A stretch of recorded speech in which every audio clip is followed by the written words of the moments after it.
Welcome to the 15-Minute Financial Feast podcast, bringing you 15-minute segments to help you retire with purpose on time. We're serving up food for thought and bread for the head. Are you hungry to learn? Here are your hosts, Mark Triplett and Troy Westendorf.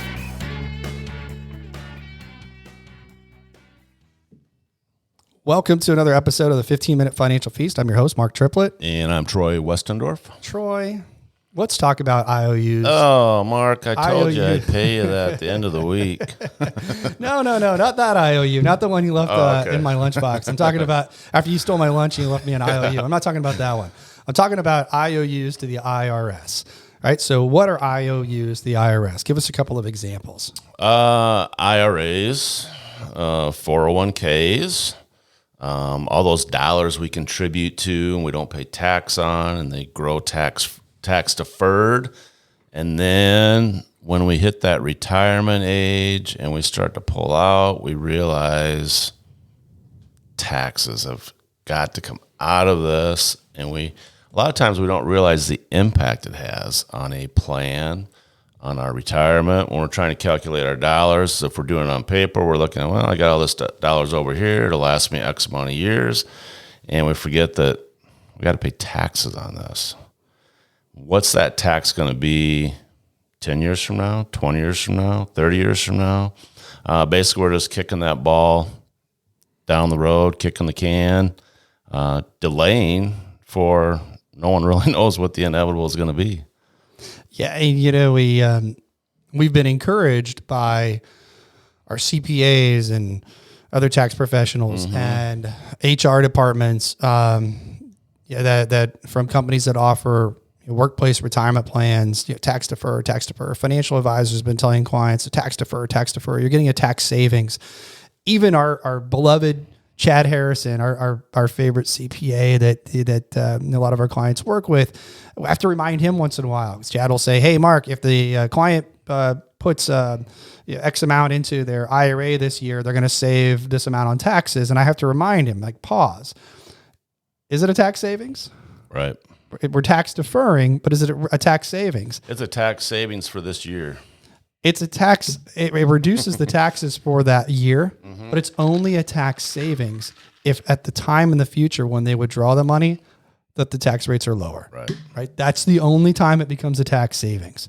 So if I'm deferring at 12%, but eventually I pull it out at 15%, was that a tax savings?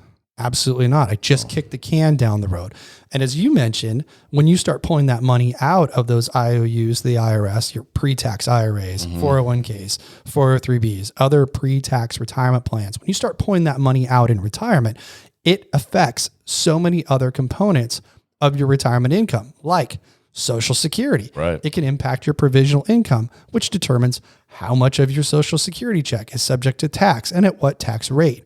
It can impact what you pay in Medicare premiums. There's so many different tentacles that distributions from pre-tax accounts like IRAs and 401ks and other IOUs, the IRS, impact that.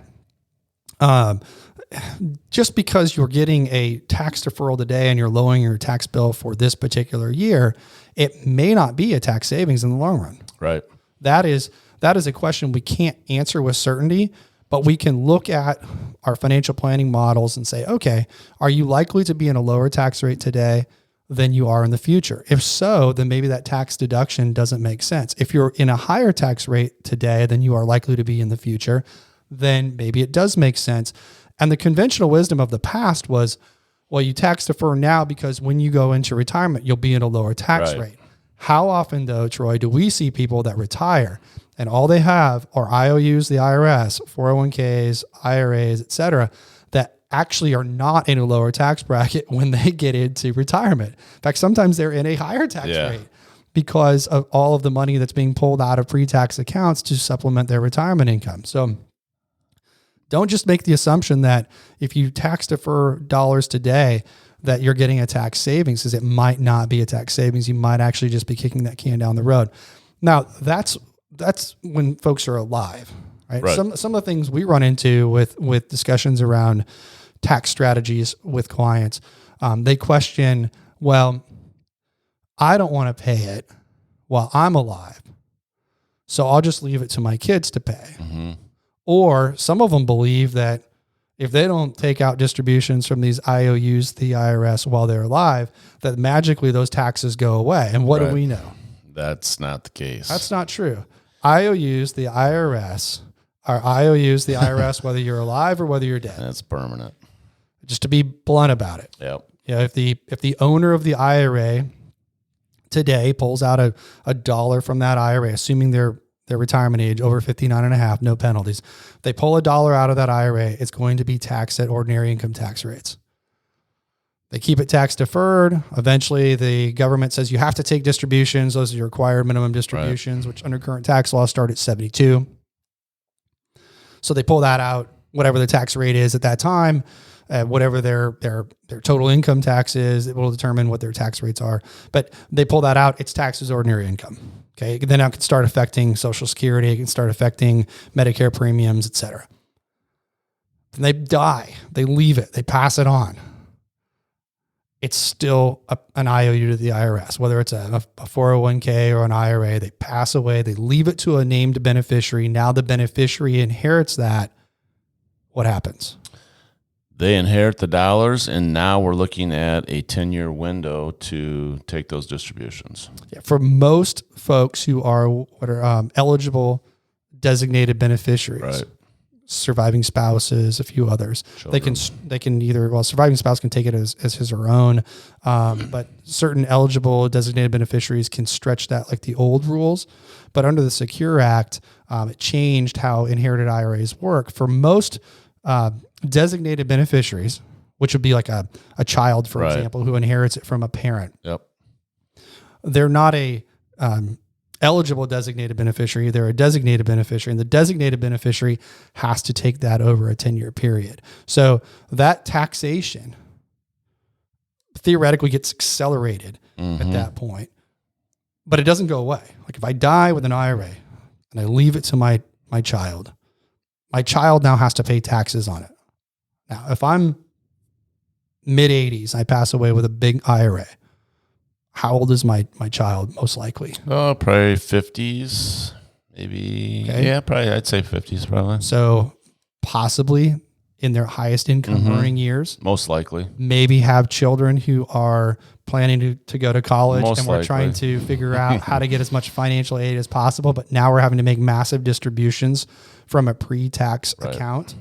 What is their tax rate likely to be if they're high income earners? Are they going, and they're forced to be distributing large quantities of pre-tax money, adding on top of their own earned income? What's that going to do to their effective tax rate? Right. Most likely it's going to jump them up to the next highest tax bracket. Right. It's going to drive the effective tax rate up. So thinking that if I don't pay the taxes while I'm alive at potentially a lower tax rate, that they magically go away, it's not the case. No. It's going to go to somebody, and they're going to pay taxes on it.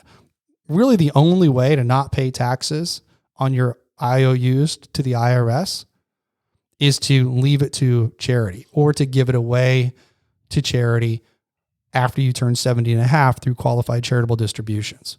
So there is a way to avoid paying taxes on your pre-tax accounts like IRAs and 401ks. There's a way to do that. Right. But it doesn't include giving it to your kids. Okay? Right. Your kids are not your charity. You may feel like that, but that's not the case. The only way to avoid paying taxes on that is to give to charity directly through a qualified charitable distribution after attaining the age 70 and a half. Again, that's before you even start up required minimum distributions. You can start doing that. Or you leave it to charity as the beneficiary of your IRA. But if you pass that IRA or that 401k or other IOU to the IRS on to somebody that that you care about, whether it's a child, another relative, a friend, whoever, you get to decide. It's up to you, but the taxation doesn't go away. Right. So that's why when we're doing tax analysis, we look at who will be your ultimate beneficiary. Who are you planning on leaving this money to? Are you currently in a lower tax rate or potentially in a lower tax rate than the beneficiary would be? How might being forced to make large qualified distributions from that IRA impact your beneficiary in the future? during potentially their highest income earning years, during potentially the time in which they have kids trying to qualify for financial aid for college.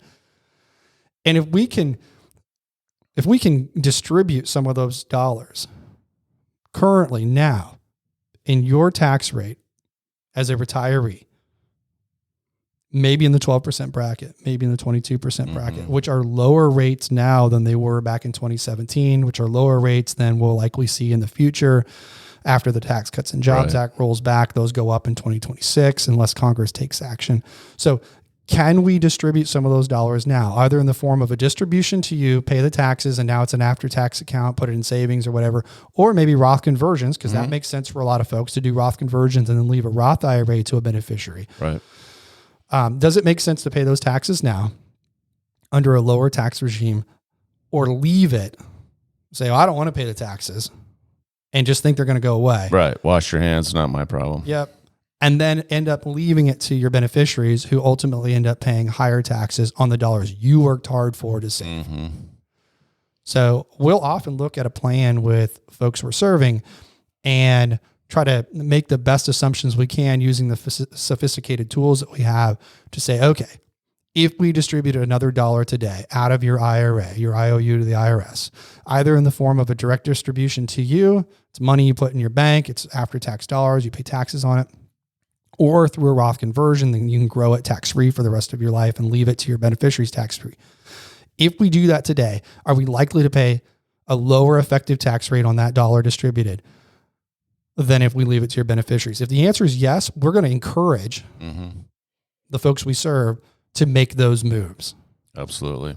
Even if by making those moves, they end up paying taxes now, lowering the amount of dollars that we actually have to bill, because as a fee-based fiduciary investment advisor, I charge a fee based on the assets that we're managing. And if we're sending money off to the federal government or the state, the state government to pay those taxes, that's less billable assets for us. So there's a potential conflict of interest there as an advisor. Right. If I tell my clients to do some of these things and they pay the taxes now more aggressively than kicking the can down the road, my fee income could go down. But if it's the right thing to do for the client, we're going to encourage them to do that. Now, it's up to them to make that decision. Right, We help guide them through the process of doing it. We try to lay out the best case for them to say, this is why we think it makes sense to do this activity today. But ultimately, they make the choice. But regardless of how it impacts our firm, if our planning tools are glowing red saying, hey, tax warning here, we're going to create a larger problem by kicking the can down the road. There's an opportunity to take advantage of this right now. We're going to encourage that. And we really want folks to just let that sink in. You're going to pay taxes, or your beneficiaries are going to pay taxes on your IOUs to the IRS. There's no escaping it unless you're planning on giving that money to charity through qualified charitable distributions, or name the charity as the beneficiary of your IRA. Just get that through your skull and understand that now the question becomes, am I likely to pay a lower tax on that dollar distributed today, or am I likely to pay a lower tax on it, or my beneficiaries likely to pay a lower tax on it in the future? If the answer is today, I'm going to pay lower taxes most likely than I will in the future, or than my beneficiaries will in the future, then let's get to it. Yep. Let's forget this. I don't want to pay it.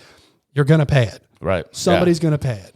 And it's easier to plan down the road too, because when it comes time for RMDs, you're required to make these things. We have less of a dollar amount over here that we're required to take dollars from, which helps you as a client move forward on how much can I take out of my never tax dollars, and how much do I have to take out of my tax dollars to make my lifestyle balance for the year.